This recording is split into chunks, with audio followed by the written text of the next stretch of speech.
Hear ye, hear ye. In the court of Joey. Oh no. We're not. Okay, so today I'm going to talk about just like listing presentation tips. Like when you're doing your presentation or after you got yourself in the door, things that to tell the clients and everything. To talk to them with. Usually like when I go to a listing, first thing, of course you introduce yourself, but I want them to give me a tour of the house. And as I'm going through the house, I note things that I see, like paint's faded, baseboard's dirty, stuff like that. Anything that needs to be fixed or anything. And just build rapport as you're talking to them. But when you sit down and talk to them, of course, they want to go over what's the main thing they want to know. Price. How much can you get for my house? So when you do that, there's different options you can do, but a lot of the sellers, some of the sellers are still thinking we're in the coaching market. They want to price it so high, they think that that's what it's worth. You know, my brother sold his house 2 years ago, and my house is just as nice as his, and it should go for that price. Well, now that market's changed.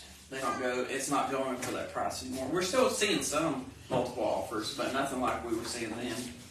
But one trick that we've been using, and Mallory, we talked about it too on one of her listings, is pricing it a little bit lower than what the seller's wanting. So that will build up more buyer demand. So you'll start getting those multiple offers, and you'll get to that price, or you may actually go over the list price. And it's not, I mean, if somebody comes in with a low ball offer and you only get one offer, they can reject the offer. They don't have to accept the first one that comes in. So it's a way to build up your buyer demand and everything. And then, so on the little description thing, it had some categories that I talk about, like staging tips. So with staging tips, I'll talk about different things like decluttering the house. I've got one listing now that has so much antiques in it. It is very cluttered like it, but we can't take them out because that's what they love, those things. And I can't do an open house because of the antiques are in there. So you'll have situations like that. But talk to the seller about decluttering it, like putting away magazines, clear surfaces from personal items, remove unnecessary bulky furniture. You got bulky furniture in a house, it makes the rooms look so much smaller.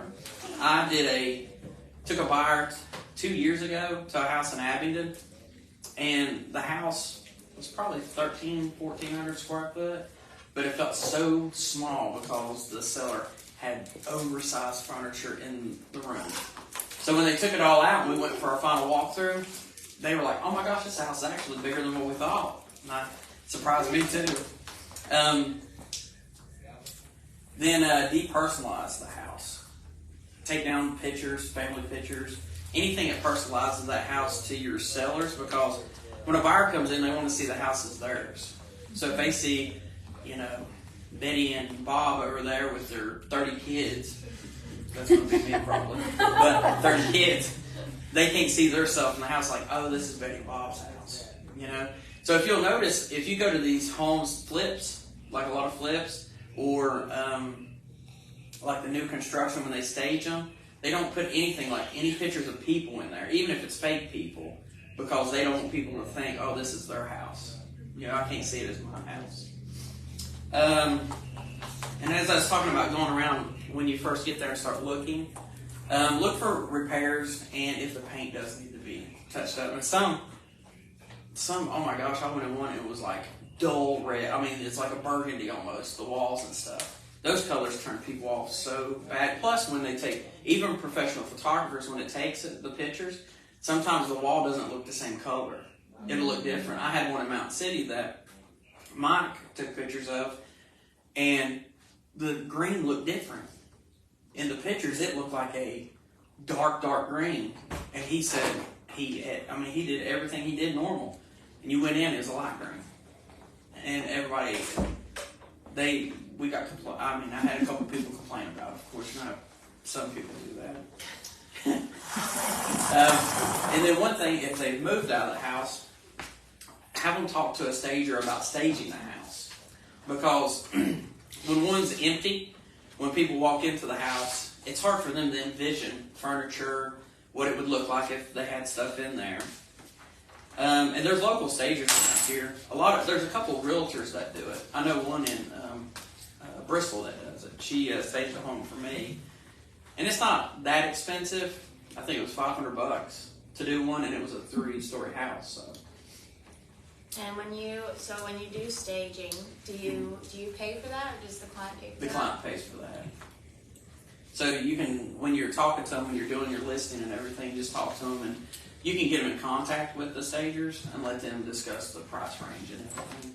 And it's worth it. I mean, it will help when people come in; they can see a better vision and everything. Then back to we was talking about pictures. Definitely do professional photography, which I think everybody here does. You definitely don't want to have your listing on the MLS or the internet and it looks like you took it from your iPhone. Yeah. Take a picture and there's a cat sitting on the bed. Another picture, there's grandma over smoking cigarettes. I mean, I've seen so many of those, and it's on even the higher priced homes. I've seen it on there, and I'm going, oh my gosh, I would not let that realtor, if I wasn't a realtor, sell my house and put it on with a cell phone photo. Some people really don't care though. Some don't. Some like just put it on the market, and it's like you have to educate them then. So when you first go in, of course, when you're talking to them and everything, you have to educate them about the market and the process of your marketing and everything to get the home sold as fast as you can and for top dollar, because fast and top dollar is what people want. Adam, what are you doing? She's scared. She wants down. Just kidding. Death stare, Nicholas. She's an animal. She is. While she's eating crumbs off the table. And then when you're talking to them, talk to them about doing open houses and how important it is to do an open house. During COVID, we didn't do any because everybody was scared to death. But before COVID, me and Matt would do open houses all the time. And it's better if you can do it with somebody. It's a whole lot more fun when you do it with somebody. Plus, if you've ever done an open house and had 20 or 30 people in there at one time, there's no way you talk to everybody. Then you miss out on opportunities of buyers for that house or buyers for other homes or even potential listings. I had one in Bristol off Exit 7. Did it on a Sunday, and Avery went with me. And I said, nobody's going to come to this. You know, they usually don't. I had people in and out of that house all day long. And it was 3 stories, so I couldn't keep up with everybody. And that was before the team was started. We got a special guest. Allie, do this There's Joe. Hey, James. We have a special guest appearance by James. But just talk to them about how important it is to do the open houses. And James, like, what's up, guys? Sorry, guys. But when you're doing your open house too, when you do them together too, have somebody do them with you. Make sure when you do the open houses, put your signs out a couple days before so that can drive demand for the open house. Put it on all social media.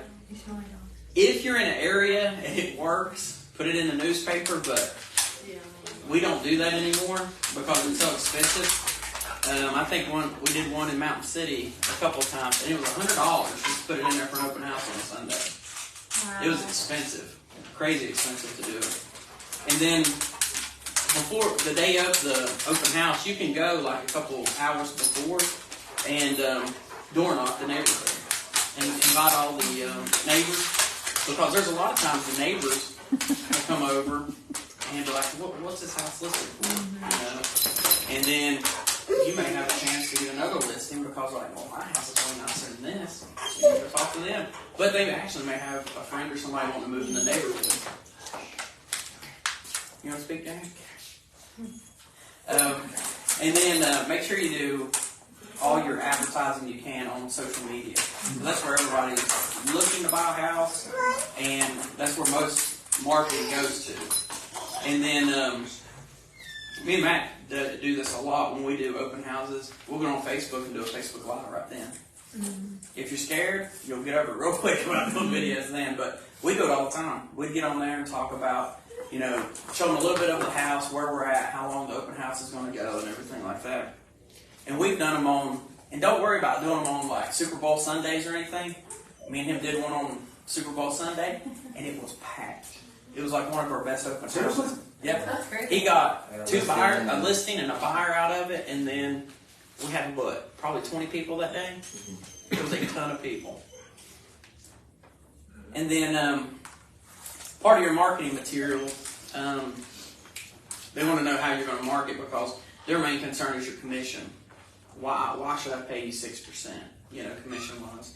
So you got to bring them value for the client, for the seller to understand and everything. So postcards is a real good way to do it. I have picked up so many other listings from postcards. I'll have one listing, send out it, new listing in the neighborhood. And then I've had people come and look at it, but then we did just sold postcards after that, and then I picked up another one. And then I picked up another listing. So postcards, they're pretty inexpensive, right, Jesse? They're not that expensive, are they? No, they're not bad. Like you could probably do, I think it's 100 to 150, maybe a little bit more for, I want to say 60, 70 bucks, something like that. So your rate on return is way better when you sell a house and you get 3% of it. I think the house I sold, I listed a $65,000 house, sent postcards out, got a $250,000 listing out of it. So the rate on return is really good. And you're still getting your face out there. Plus you're getting your face out there. So more people are seeing you. James will get them later, don't worry. Oh, he's eyeballing. She's a savage. And make sure you're marketing on all the social media sites with the listings and everything. TikTok's a good one too. Matt's picked up a few buyers from there. I think you've picked up some people from TikTok too. So any like TikTok, Facebook, Instagram, LinkedIn, any social media where you can put it on there. People are looking at them, especially in this area here, because you put your hashtags like Johnson City or whatever, it's going to pop up when people are looking in the area. Yeah, those hashtags will get you a lot more. Yeah, you get more traffic. The more traffic you can bring in, the better. And then when you put the listing on the MLS, make sure to put a good description too, because people want to see it. I'm glad Jesse does ours, because mine would be like 3 words. Come look at this house. House for sale. Yeah, house for sale. Yeah. So make sure you got a good description in there, because people would like to know what the house is about. Especially the layout. Like I look at a lot of listings in the description. Like I have a few buyers who need the master on the main, and you can't really tell from photos and stuff. So especially in the description, put the layout. Like everything leads into a different, Right. It's laid out really nicely. And some agents use the Matterport cameras to do that, but I don't know if it's really prevalent for the area unless you got if you got $1 million, $2 million, $3 million house, I could see spending extra money, because it's pretty expensive to do that, to get somebody to go in and do that. But I always think about, like, when you do your pictures too, if you drone footage and everything, because people like to see what the area looks like. And those CRS overviews are so out of date. Yeah. I mean, you could look at one and be like, oh gosh, that's a nice neighborhood. And you pull up, and then Jim Bob's got a trailer over here with 30 junk cars. They didn't show up on the CRS or Google Maps or anything. So using drone really helps to promote the property. Like the one we just closed on Bullock in Bristol, the river's right across the road, and you wouldn't know it by the photo. So we had a drone shoot the river so you could see it, because it had river access. So they wanted to know how close it is. You are a savage. What else? What other tips do you guys use to, when you talk to your sellers and everything, when you do your listing presentations? Lincoln, I'll put you on the spot. For what aspect? What was the question, buddy? Any tips on listing presentations? What tips? What do you do when you go get I them don't and talk know to them? necessarily what all you've gone over. Staging tips, photos, open houses, postcards, and making sure it's priced right. The social media stuff you were saying is huge. That's where a ton of ours has come from the last few years. And accurate descriptions. Yes, yeah. Well, I had one call. Or just even, well, I guess that ties into it with accuracy, but just putting as much information in there as you can. Because even it's frustrating because you'll still get the calls from agents that are like you just said. All right, just go. They'll call and say, ask if there's a master on Main, for example. It's good to put as much information in as you could. Not everybody's going to read it. Yeah. There's three different. You can put in the description. There's a checkbox you can put on the MLS. There's several different ways. I don't think you're going to read it, unfortunately. But put as much in there as you can. Yeah. And find out as much as you can from the sellers, like how old the roof is, the HVAC, the windows, because a lot. I mean, that's what I'm looking for when I'm looking for buyers. Is all the highly cost things, and just knowing that will make you knowledgeable about the home and to the seller that you're asking those questions. Yeah.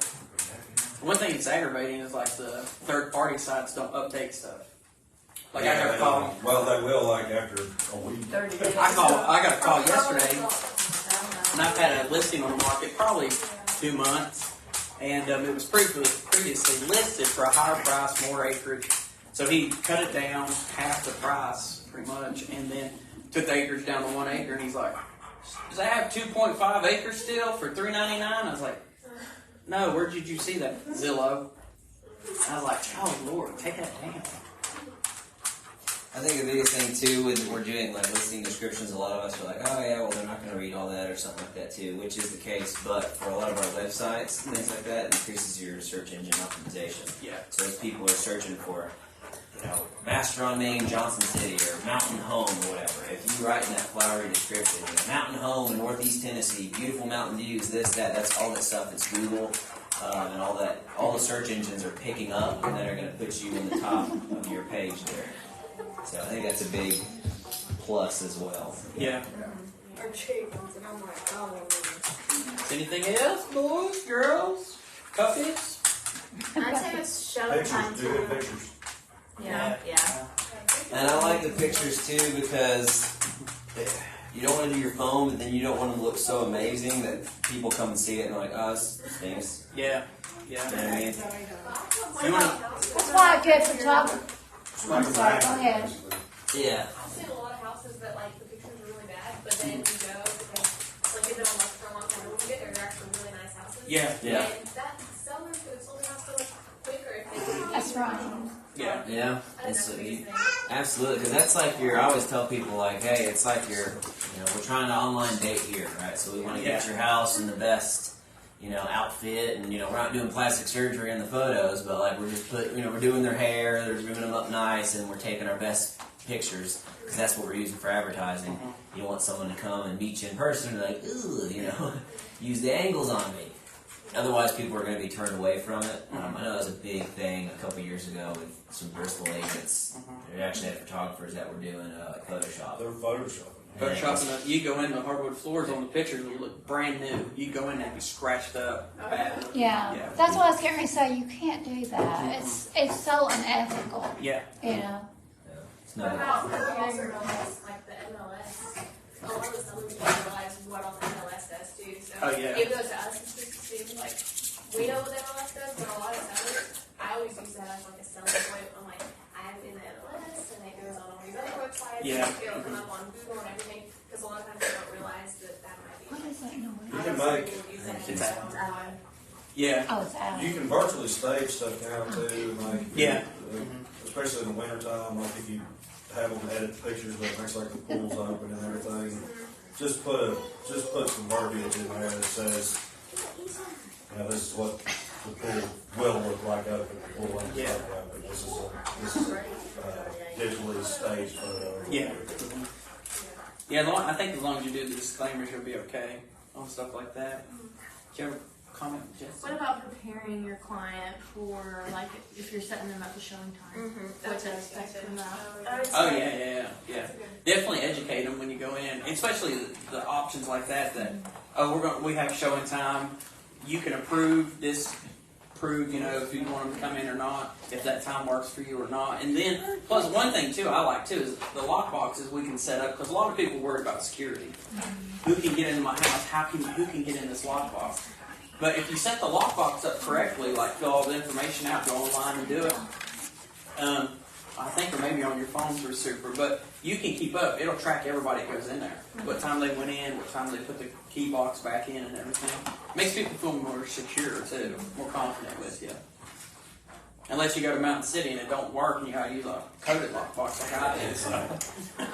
And I would say be real with sellers.